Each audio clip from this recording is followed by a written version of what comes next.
Pelagic fish के बारे में जान लिए। नेक्स्ट हम लोग देखेंगे डेमर्शल।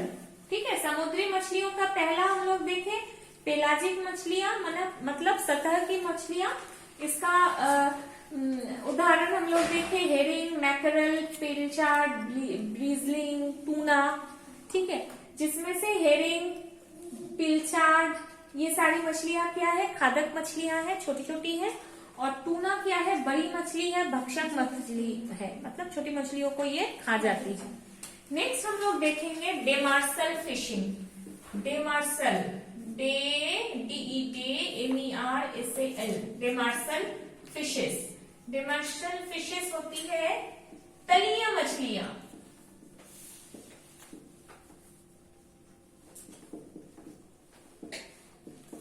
तलीय मछलियां नाम से ही पता चल रहा है कि सागर के गहराई में मिलेगी, गहरे भागों में। मतलब 200 से 300 मीटर की गहराई में, जहां पे आपका महाद्वीपीय मग्न तट है, मग्न तट। ठीक है, कॉन्टिनेंटल शेल्फ। और जहां पर कॉन्टिनेंटल स्लोप है, मतलब मग्न ढाल है, वहां पर ये माने 2000-3000 मीटर की गहराई पे भी मिल सकता है। ठीक है, मतलब गहराई में मिलता है, यहाँ पे मिलेगी ये मछलियां।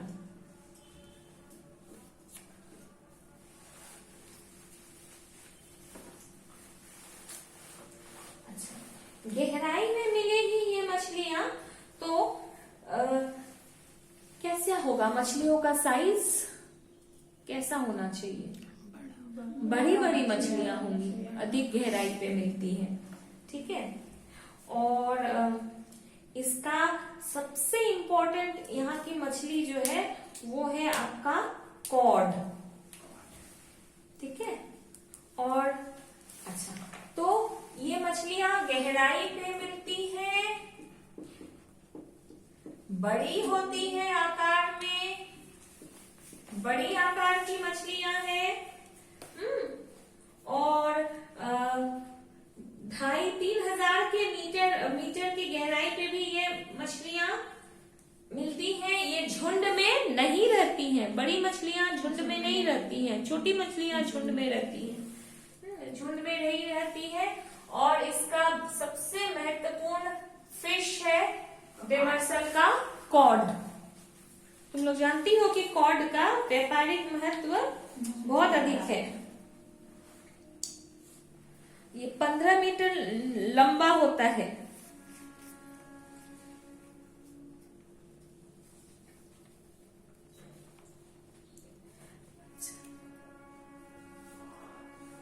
इनको हम लोग दो भाग में बांटते हैं, डेमर्सल मछलियों को, बेंथिक और बेंथोपेलाजिक।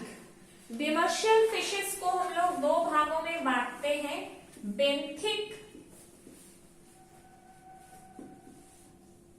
एंड बेंथोपेलाजिक।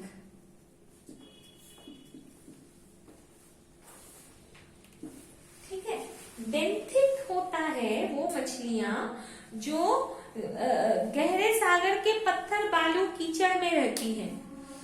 ठीक है, जैसे टार्बट और हेलीबट।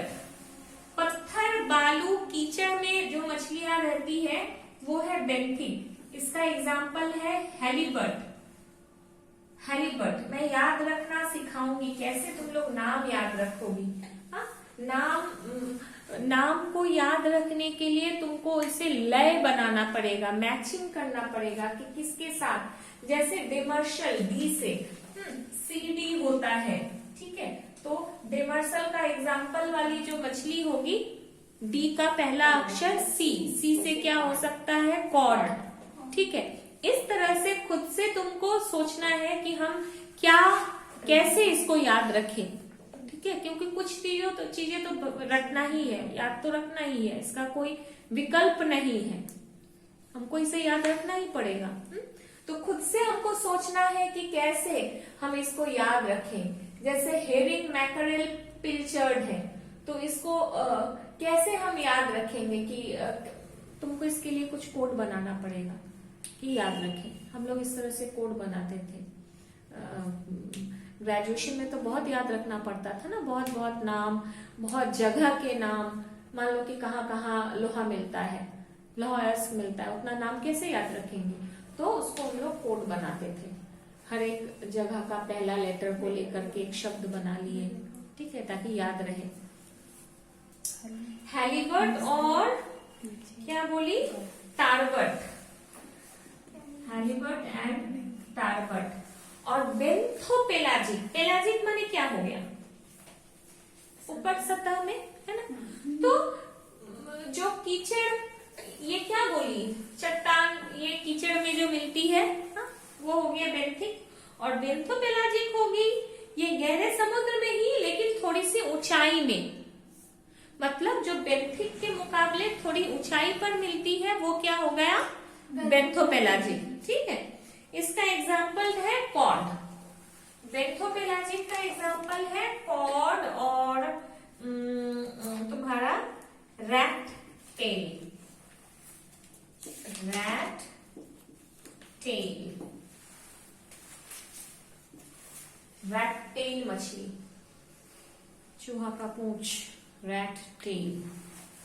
रैट टेल याद नहीं रहेगा, लेकिन चूहा का पूंछ बोलेंगे तो याद रहेगा।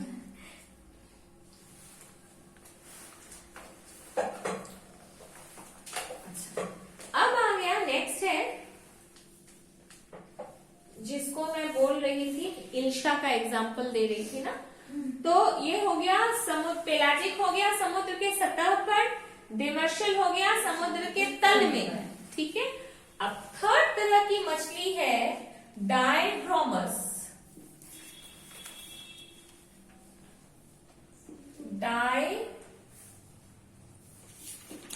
डायड्रोमस या डायाड्रोमस, डायाड्रोमस, DROMUS, डायाड्रोमस। ये मछलियां क्या होती है? अपने जन्म से मृत्यु तक, हाँ, कुछ पार्ट खारे पानी में रहती है, नमकीन पानी में, और कुछ भाग जो है, माने अपने जीवन का कुछ हिस्सा वो खारे पानी में रहती है और कुछ समय के लिए वो मीठे पानी में आ जाती है। ऐसी मछलियों को हम लोग कहते हैं डायाड्रोमस, ठीक है। ये माने आंशिक रूप से खारे पानी में रहती है और आंशिक रूप से मीठे पानी में रहती है, ठीक है। इस मछलियों को दो भाग में बांटते हैं, एनाडोर्मस और कैटाडोर्मस। डायाड्रोमस को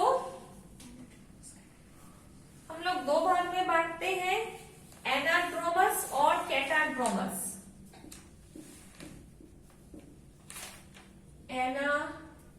एनाड्रोमस और कैटाड्रोमस, ठीक है। एनाड्रोमस और कैटाड्रोमस, ठीक है। एनाड्रोमस और कैटाड्रोमस क्या होता है? जो इल्शा का एग्जाम्पल दिए, ऐसे वो रहती है कहाँ? समुद्र में, ठीक है। और अंडे देने के लिए कहाँ आ जाती है? मुहाने में, ठीक है। मीठा पानी वो खोजती है अंडे देने के लिए, ठीक है। तो उसको हम लोग वो है एनाडोर्मस। इसका बेस्ट एग्जाम्पल है इलिश और सैल्मन। उस समय बोली ना, मुझे नाम याद नहीं आ रहा है, वो है सैल्मन। इलिश, इसको इलिश नहीं लिखते हैं, इसको लिखते हैं हिल्सा। और सैल्मन, सैल्मन में एल साइलेंट रहता है, बोलते हैं सैमन, सैमन मछली, ठीक है। Simon and hilsa, they grow in marine water, but when they become adult to lay eggs, they come in fresh water, ठीक है।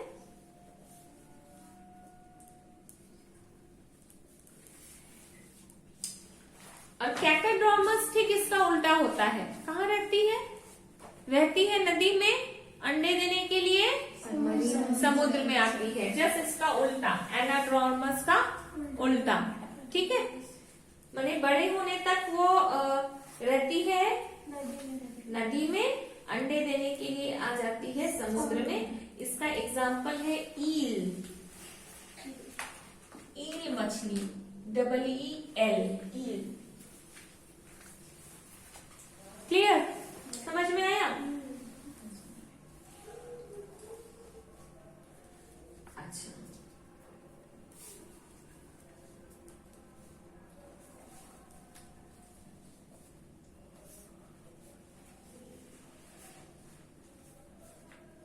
विचरण करने के आधार पर, और एक क्लासिफिकेशन जान के रखो, विचरण करने के आधार पर मतलब मछलियां कहाँ कहाँ आती जाती है, कहाँ कहाँ घूमती फिरती है, ठीक है।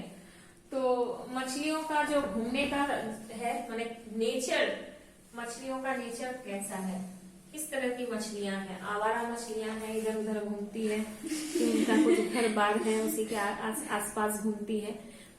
तो मछलियों के घूमने के स्वभाव पर हम लोग मछलियों को 3 कैटेगरी में बांटते हैं विचरण के आधार पर, ठीक है। एम्फीड्रोमस, पोटोड्रोमस और ओशनोड्रोमस। और किस क्या बोले, विचरण करने के आधार पर को एक और हाँ, विचरण के आधार पर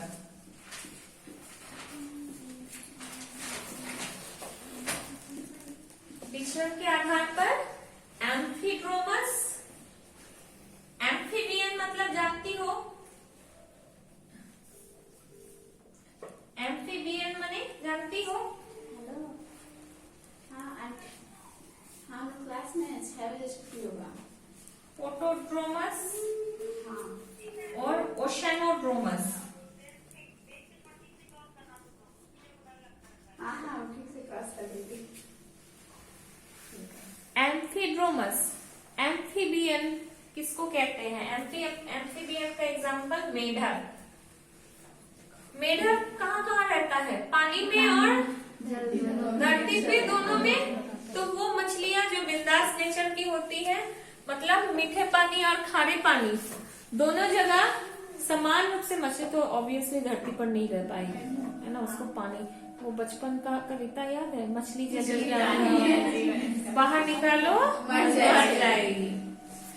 तो जो मछलियां प्रजनन कार्य को छोड़कर, माने अंडा देना को हम लोग छोड़ दें, अगर नियमित रूप से खारे पानी और मीठे पानी में घूमते फिरते रहती है, आना जाना करती रहती है, ऐसी मछलियों को हम लोग एम्फीड्रोमस मछली कहते हैं। इन मछलियों का आना जाना दैनिक से वार्षिक अथवा इससे भी अधिक अवधि तक चल सकता है, मतलब रोज आ सकती है, साल में 1-2 बार भी आ जा सकती है, उनके मूड पर है। पोटोड्रोमस मछली क्या होती है? मीठे जल में निवास करती है और ये नदी के ऊर्ध्व प्रवाह में जन्म लेती है, इसके बाद निम्न प्रवाह के मीठे जल में निवास करती है। पोटोड्रोमस मीठे जल में निवास करती है, इनकी प्रधान विशेषता ये है कि नदी के ऊर्ध्व प्रवाह में जन्म लेती है। अच्छा, पोटोड्रोमस मछलियां क्या है? जब ऊर्ध्व प्रवाह मतलब होता है हाई टाइड में ये जन्म लेती है, ठीक है, और फिर ये निम्न प्रवाह में यह निवास करती है। जब हाई टाइड आता है इनका जन्म होता है, उसके बाद ये जो है फिर लो टाइड में ये वहां पे रह जाती है, निवास करती है, ठीक है। मतलब ये नदी की मछलियां हैं, समुद्र में ये आना जाना नहीं करती हैं। ओशनोड्रोमस, ओशन नाम से ही पता चलता है समुद्र है। ओशनोड्रोमस मछलियां हैं कि ये केवल समुद्र में ही रहती है और समुद्र में ही अपना जीवन चक्र ये पूरा करती है, ठीक है। पोटोड्रोमस मछली को थोड़ा समझ लो। पोटोड्रोमस मछलियां क्या बोली मैं कि ये मीठे जल में निवास करती है मछलियां, लेकिन इनकी विशेषता क्या है कि ये नदी के ऊर्ध्व प्रवाह में जन्म लेती है। हाई टाइड मैंने ज्वार के समय, ऊर्ध्व प्रवाह में मतलब ज्वार के समय क्या होता है? समुद्र का पानी नदी में आता है, ठीक है। तो समुद्र के पानी के साथ ये मछलियां नदी में आ जाती हैं और उसके बाद ये नदी में रह जाती हैं, ठीक है, क्लियर? ओके, ये हो गया। अब हम लोग देखेंगे कि मछली पालन क्षेत्र के विकास के क्या कारण हैं, ठीक है। अगला टॉपिक होगा ये।